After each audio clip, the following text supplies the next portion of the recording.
क्या आपने कभी सोचा है कि एक बाघ और एक तोता दोस्त बन सकते हैं? यह सुनने में अजीब लग सकता है, लेकिन यह सच है।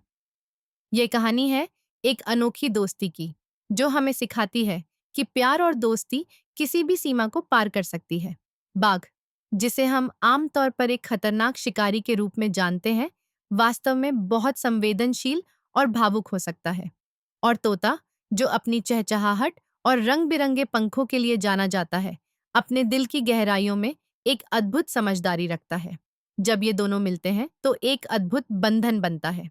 एक दिन जब बाघ जंगल में घूम रहा था, उसने एक घायल तोते को देखा।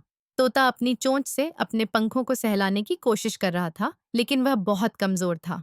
बाघ ने उसे देखा और उसके दिल में दया जाग उठी।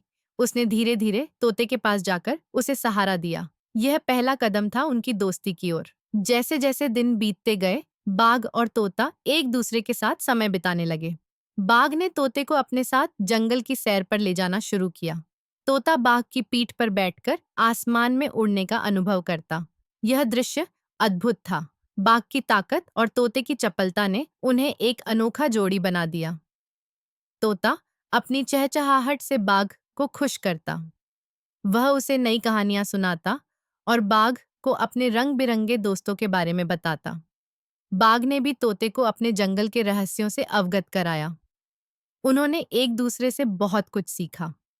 बाघ ने तोते को सिखाया कि कैसे अपने डर का सामना करना है, जबकि तोते ने बाघ को सिखाया कि कैसे जीवन को हल्का और मजेदार बनाना है। एक दिन जंगल में एक खतरा आया। एक शिकारी ने बाघ को पकड़ने की कोशिश की। तोता, जो बाघ का सबसे अच्छा दोस्त बन चुका था, ने तुरंत उसे चेतावनी दी। उसने अपनी तेज आवाज से बाघ को सावधान किया और बाघ ने अपनी ताकत का इस्तेमाल करके शिकारी को भगा दिया। इस घटना ने उनकी दोस्ती को और भी मजबूत बना दिया। यह कहानी हमें यह सिखाती है कि दोस्ती में कोई सीमा नहीं होती। चाहे हम कितने भी अलग क्यों न हों, अगर हमारे दिल में सच्चा प्यार और समझ है, तो हम किसी भी चुनौती का सामना कर सकते हैं। बाघ और तोते की दोस्ती ने हमें यह दिखाया कि सच्चे दोस्त हमेशा एक दूसरे के साथ खड़े रहते हैं, चाहे हालात कितने भी कठिन क्यों न हों। इस अद्भुत दोस्ती की कहानी हमें याद दिलाती है कि हमें अपने आसपास के जीवों के प्रति दया और प्रेम दिखाना चाहिए, क्योंकि कभी-कभी सबसे अनोखी दोस्ती वही होती है जो हमें सबसे अप्रत्याशित जगहों पर मिलती है।